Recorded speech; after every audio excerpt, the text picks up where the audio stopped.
Hello, this is Ashlesha Adhatrao, lecturer in Computer Technology Department.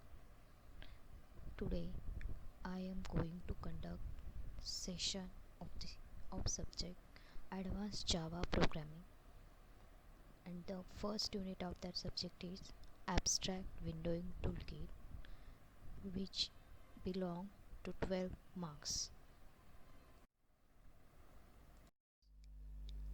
The name of the program Computer Engineering Group. The program code is Computer Technology. The semester 5th semester, and the course title is Advanced Java Programming, and the course code is 22517. The total marks allocated to this chapter is 12 marks. The first point is Introduction. The Abstract Window Toolkit was Java's first GUI framework, and it has been part of Java since version 1.0. It contains numerous classes and methods that allow you to create windows and simple controls. Java AWT is an API to develop GUI or window based applications in Java. Java AWT components are platform dependent, that is, components are displayed according to the view of operating system. Means the the AWT controls display according to the operating system feature. AWT is heavyweight, that is, its components uses the resources of system. The java.awt package provides classes for AWT API such as text field, label, text area, radio button, checkbox, choice, list, etc. If we want to use AWT controls, then we must import the Java AWT package AWT classes. The AWT classes are contained in the java.awt package. It is one of the Java's largest packages. Fortunately, because it is logically organized in a top-down hierarchical fashion, it is easier to understand and use than you might at first believe. Window fundamentals. The AWT defines windows according to a class hierarchy that adds functionality and specificity with each level. The two most common windows are those derived from the panel, which is used by applets, and those derived from frame, which creates a standard application window. Most of the functionality of these windows is derived from their parent classes. Thus, a description of a class hierarchies relating to these two classes is fundamental to their understanding. That means the AWT provides some hierarchy class that adds the functionality, and each level specifies one separate functionality. For example, in last semester we use applets, which is a class derived from AWT packages or imported from AWT packages. Let's have a look on hierarchy of AWT. The first class is object and the second one is component. The component is derived from object. Now the component has several classes. For example, button, label, checkbox, choice, list and container. These are the derived classes of component class, and component class is derived from object class. Now let's have a look at container class. The container class has two subclasses. First one is window and second one is panel. Again, window has two subclasses, that is frame and dialog, and panel has one applet. So basically applet is derived from panel and panel is derived from container. This is the important point in our syllabus. So recall the diagram and make sure that the hierarchy is drawn correct. This is the important point with the exam perspective. So let's have a look on component class. At the top of the AWT hierarchy is the component class. Component is an abstract class that encapsulates all of the attributes of a visual components except for menus.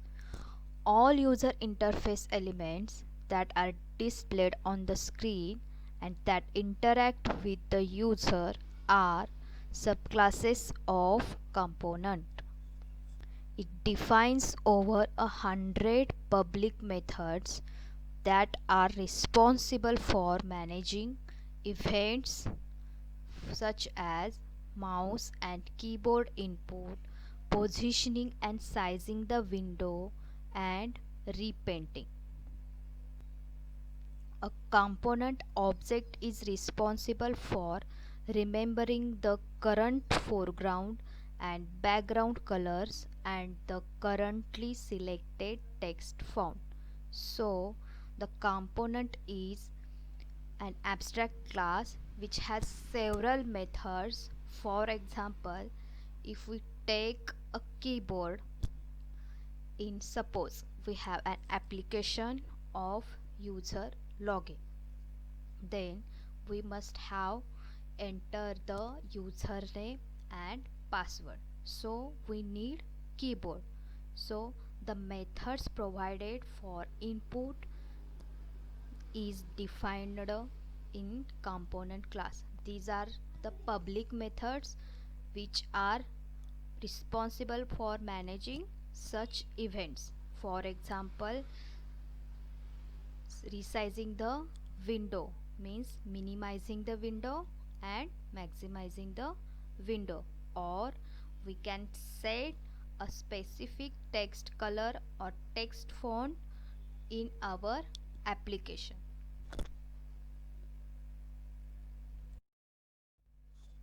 The next class is container. The container class is subclass of component class.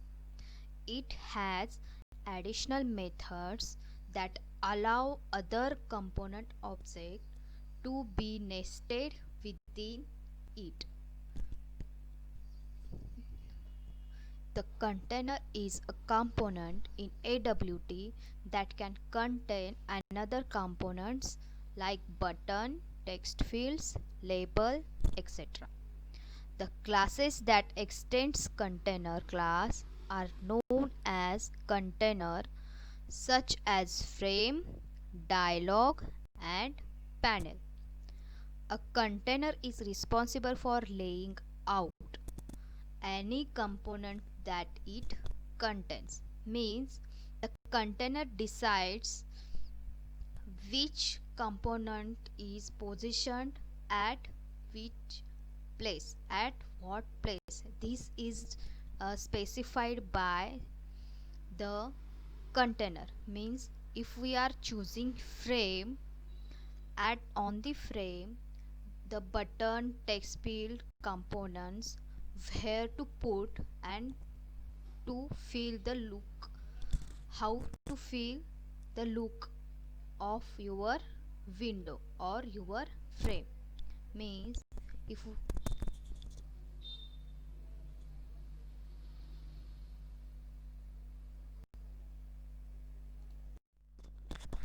window, the window class creates a top level window.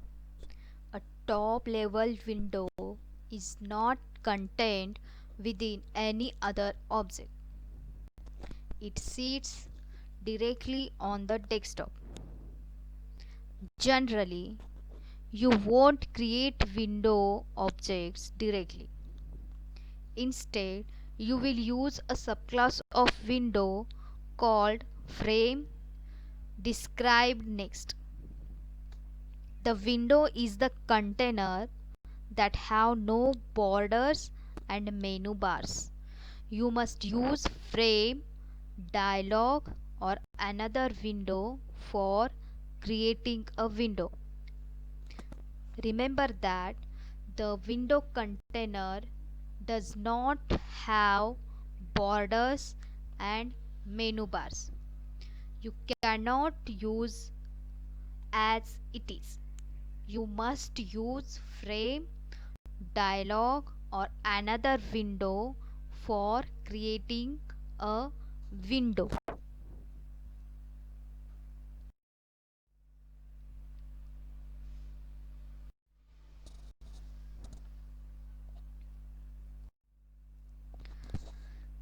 Useful methods of component class.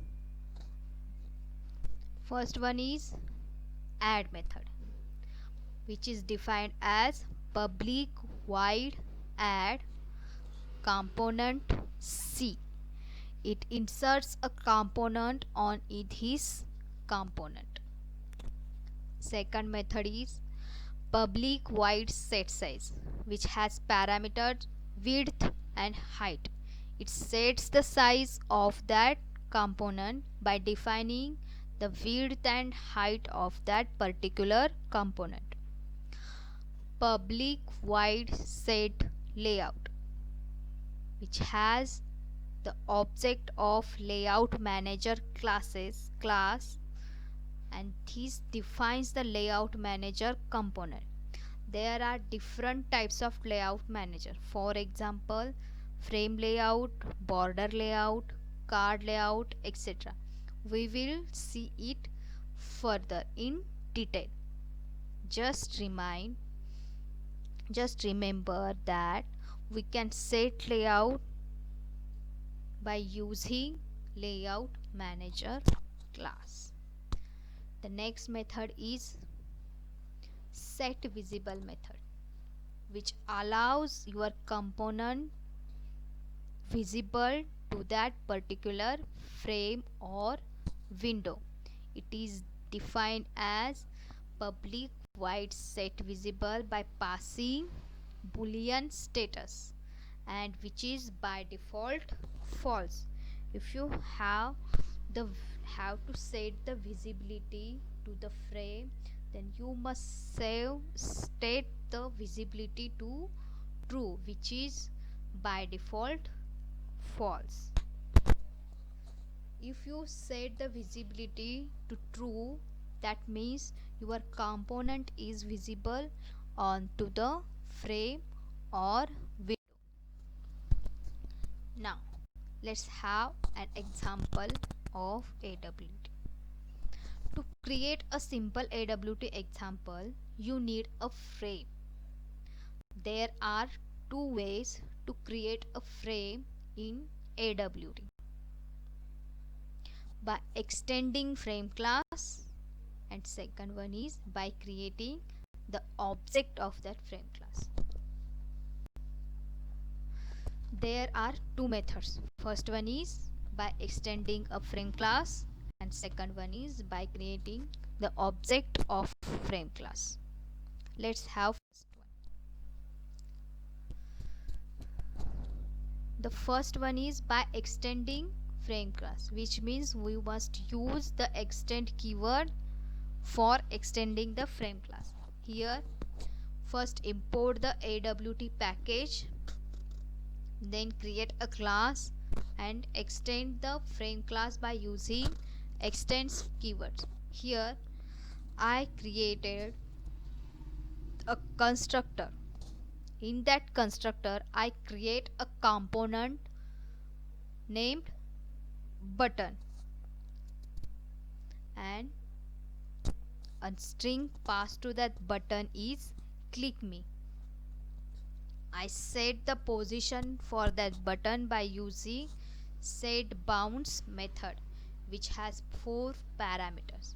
First one is x, second y, third width, and fourth height. The x and y are the coordinates of your frame. Next, by adding button into the frame, we use add method. To set the frame size, we use set size method by passing width and height of that frame. We set the layout to null because we are not using any layout manager class. Next, set visible true. Now the frame will be visible by you setting true, the frame will be visible on your screen. Let's close the constructor.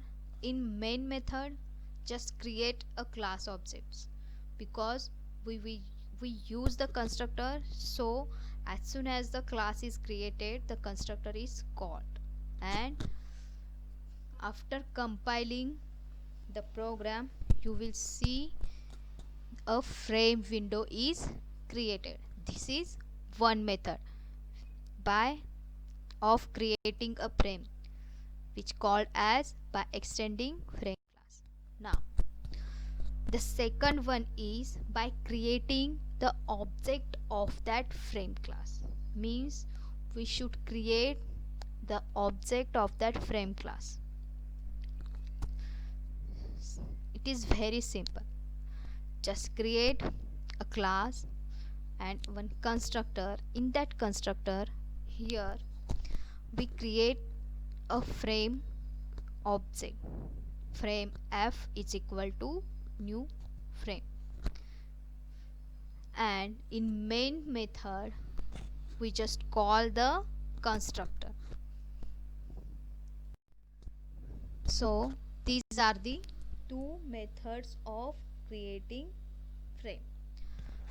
Now working with frame windows, here are two of frame constructor. First is empty constructor and second one is parameterized constructor. Let's have a look. First, frame throws headless exception, and second, frame string title throws headless exception. The first form creates a standard window that does not contain a title, and the second form creates a window with the title specified by title. Notice that you cannot specify the dimensions of the window. Instead, you must set the size of the window after it has been created. A headless exception is thrown if an attempt is made to create a frame instance in an environment that does not support user interaction. Now, how to set the dimension by using set size method. The set size method is used to set the dimensions of the window. Its signature is shown here. First, wide set size. Parameters integer new width, comma integer new height. And second one is wide set size dimension new size. The new size of the window is specified by new width and new height, or by the width and height fields of the dimension object passed in new size. The dimensions are specified in terms of pixel. Basically, we use the first method by passing new width and new height of the size of the window. Now, the get size method is used to obtain the current size of a window. The method returns the current size of the window contained within the width and height fields of the dimension object. Now, hiding and showing a window. After a frame window has been created, it will be visible until you call set visible. Its signature is shown below. Wide set visible, boolean visible black, and by default it is set to false. The component is visible if the argument to the method is true, otherwise it is hidden. Setting a window's title. You can change the title in a frame window using set title, which has its general form: wide set title, string new title. Here, new title is the new title for the window. Now, closing a frame window. When using a frame window, your program must remove that window from the screen when it is closed by calling set visible false. To intercept a window close event, you must implement the window closing method of the window listener interface. There are number of events occur during a program. For example, window closing method. This window closing method is defined under window listener interfaces. There are different types of listeners defined in AWT package. We need to implement that particular listener so that that particular event is occurred. For example, here we are using window closing method of window listener. To close window, we must define the window closing method. Inside window closing, you must remove the window from the screen. So the listener part is further. We will see it.